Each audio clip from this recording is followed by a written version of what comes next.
I'm David McNitsky, one of the pastors at Manchac United Methodist Church. Welcome to Nourishment at Noon. I've been watching, like maybe some of you, John Krasinski sharing good news on his show. And what I've noticed the last 2 weeks is he always gets a cameo appearance from his wife, the actress Emily Blunt. She's probably more famous than even he is.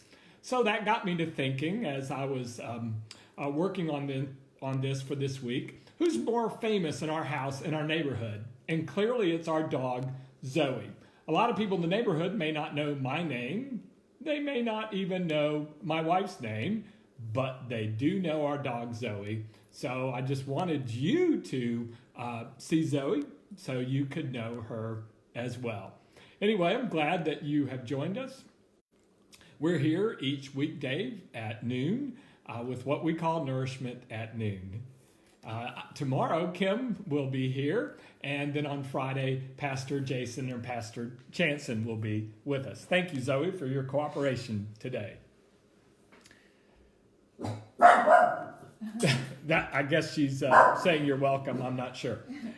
Anyway, we on this post-Easter Sunday have been thinking about some episodes from John after Easter. So I talked about doubting Thomas on Monday. And today I want to talk about after the resurrection, Jesus appeared while Peter and some of the other disciples were fishing. And then Jesus actually cooked them breakfast. And after this breakfast, in a very famous passage from the Gospel of John, chapter 21, Jesus asked Peter 3 times, "Peter, do you love me?" And then responds to Peter when Peter acknowledges that he does. He says, "Well, then feed my sheep." Now, of course, asking this 3 times gives Peter a wonderful opportunity to undo the 3 denials that he made, or to make up for those denials. And it's sort of a do-over for Peter. But I don't know if you've ever thought about it this way, but watching Peter in the Gospels is always like watching a train wreck that's getting ready to happen.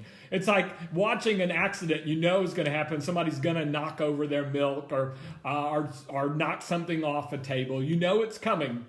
And with Peter, it's coming, and sure enough, it happens. And that is, after Jesus asked Peter the question 3 times, Jesus tells Peter, "Now look, when you follow me, they're going to take you places where you don't want to go." And he stretches out his arms, which indicates that Peter will likely be carted off and crucified.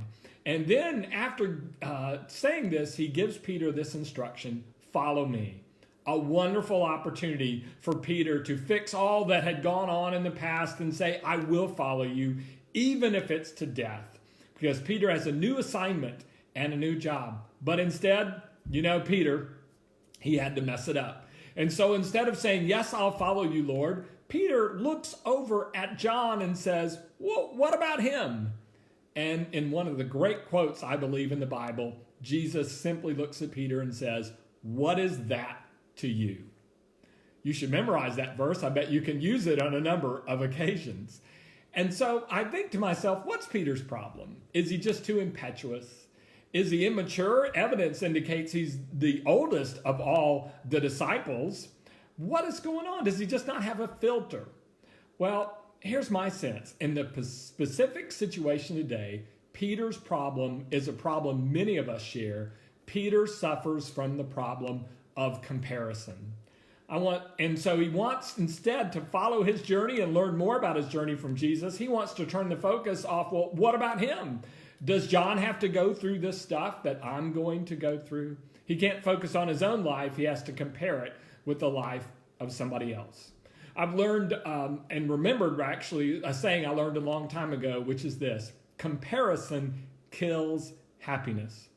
Brene Brown writes about this in her first book, The Gifts of Imperfection. And in it, she talks about comparison and its dangers to our happiness and well-being. And she says this: she said, what comparison does is it leads to conformity and competition. Now, those may seem mutually exclusive, she says, but they really go hand in hand. When you compare, you have to start lumping people into a group. So I compare myself with all pastors or everyone doing Facebook Live, or you compare yourself to other parents who have children at home trying to get educated during the pandemic. Anyway, you take a group and you lump everybody together. And so there's a conformity. And then in that group, you try to say, well, we're all alike. Except me, I'm just a little better than you. Reminds me of Winston Churchill's famous saying. He said, we are all worms, but I do believe I'm a glowworm. So there's that conformity and there's that competition, and it crushes our happiness. Not only that, I think comparison, in addition to crushing our happiness, stifles our creativity. Because it's difficult to follow our own path in life and walk our own journey when we're looking around to see where everybody else is going. And the problem, of course, in our stay-at-home and shelter-in-place days is we get lots of opportunity to compare ourselves with others. We compare ourselves with other people trying to take care of their children, or other people doing good deeds. Are they doing more good deeds from their home than we're doing from ours? Or, of course, as a pastor, as I've told you, I get all sorts of opportunities to look at every other Easter service and what they did online and how this was better. And we get endless opportunities to compare. You know, now you can even compare your zip code. And I found out today that my zip code has the most cases of COVID-19 of any zip code in Travis County. I might have been able to do without that information. So comparison kills happiness, hurts our creativity. And so there's 3 suggestions I'd like to make for you this afternoon. Number 1 is this: stop comparing your achievements with the achievements of other people. Stop comparing what you have with what they have, because there's always someone who's going to have more. There's always someone who's going to do more. In my life, my dad gave me a lot of great advice. But if there's one piece of advice my dad gave me that I would like to modify, it happened many years ago when I was telling my mom and dad that I felt God was calling me to be a pastor. Mom became a little bit distraught, and she said, oh no, they'll be inviting you over to their house for dinner after church, and your manners. Please don't put your elbows on the table. That was her concern.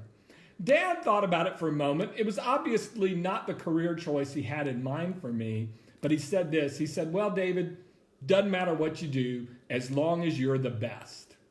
The best.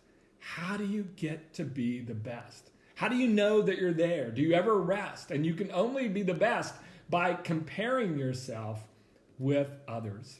So my first invitation is stop comparing. There are always going to be people who have more and do more than you do or I do. There's a great story in the book Siblings Without Rivalry, and the author's talking about her 2 children in the backyard on a summer afternoon playing, and so she tosses a piece of ice playfully at one of them. So the other child wants ice, and so she tosses ice. Then the first child wants more ice, and it goes back and forth till they're both turning blue from all the ice that they're holding, and they're still demanding more. Comparison is like that. It often works to our disadvantage. Now, I'm not against noticing people for best practices and opportunities, but there's a line in which we cross when we start to devalue ourselves because of what we've seen in others. A second piece of advice I would give you is stop comparing your suffering and your pain with the pain of other people. And this is what I mean. In COVID-19, there'll always be someone who suffered more than you have. Perhaps they lost a loved one, or they lost a loved one in a horrible way, or maybe they lost a job, or maybe they don't get to walk the stage and go through graduation. Maybe they're missing their senior prom. There's always someone whose pain and suffering actually makes yours look less. And so your tendency would be, well, you know, I shouldn't complain at all. There's nothing wrong with my life. Compared to that person, I've got it easy. Perspective is helpful. But on the other hand, perspective, when gone too far, will lead us to deny our feelings. And to deny our feelings means we're not going to deal with them, which means eventually they will come back and get us. Feelings are like a beach ball, and you can press it underwater and you can only hold it so long. And then when you let it up, it will get its revenge. Or as one feelings researcher from Yale put it this way, he said that feelings are like a debt that will be called in if they're ignored. One day you have to pay the piper. And so I would encourage you, stop comparing. Be empathetic with other people's suffering, but don't belittle your own pain and loss in these days because it seems like you've lost less than someone else. They asked a grief researcher one time, what is the very worst kind of grief? And his response was, your own. The worst loss is your own loss. That's the one you have to deal with and you have to walk through. And we can be empathetic with other people's losses, but we cannot deny our own. A final bit of advice is stop comparing yourself with others and what they have. Stop comparing your pain with others and stop comparing the present with the past. As Brene Brown writes, nostalgia is a form of comparison. And like all comparison, it doesn't help us. First of all, the old days that are the good old days probably weren't all that good to begin with. We kind of inflate them in our own mind. I played tennis in high school and college, and so my kids also grew up playing tennis. And I realized this. You've probably heard the adage that the older I got, the better I was. The better I remembered how I used to be in high school or college, to where it wasn't even close to reality. And so sometimes we make the old days even more than they were at the time. We talk about getting back to normal. Was normal all that great? Look at the division in our country, the division in our Methodist denomination. Look at the rates of poverty, and look at racism and loneliness. The old days just weren't that super. The second thing is, if we are longing for the past and living in the past, then we are not present in the moment. And the only place I know to meet Jesus is not in the past or even in the future. The only place I know to meet Jesus is right now, today. So my encouragement is not to compare today with the past, but be open to whatever this day brings. Comparison kills happiness, kills creativity, kills even perspective, and it can kill our relationship with God. I'm reminded of a story of two business people who were on the same street years and years and years ago, and they were in the same business, and they were very competitive.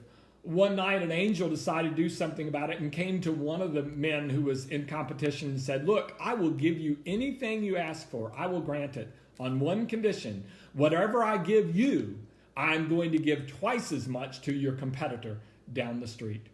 And the man thought about it for a moment. And he said, okay, to the angel, then strike me blind in one eye. Doesn't make a lot of sense, does it? Comparison never does. Comparison kills happiness, and it kills more than that. Blessings on you this day. I hope you live a life of gratitude, a life of perspective, and a life free of the pressure of comparison.